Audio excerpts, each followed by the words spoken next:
tayo ng huwakay na po tayo ng gabi. Yung pong edad po ng gabi po natin ay nasa 1 year na po. Tinanin po natin yun ng December, so ngayon po ay February. Kaya ang lalaki na ng bunga. Isang puno pa lang po yan, or dalawa na po pala, padalawa na po ito.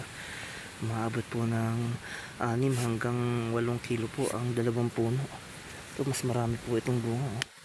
Whoop, yeah. Lutang na po siya eh. Yan oh.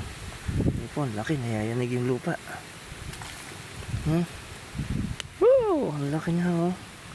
Yan po, parang luya na rin po ang style ng bunga niya, nagsasanga. Yan oh. Yeah.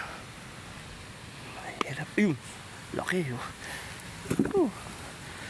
Dalawang puno pa lang po yan. Umabot na po ng 8 kilo. Ito po yung ginagamit paggagawa po ng puputol. Ayan po natin. Nasa muli ko muna.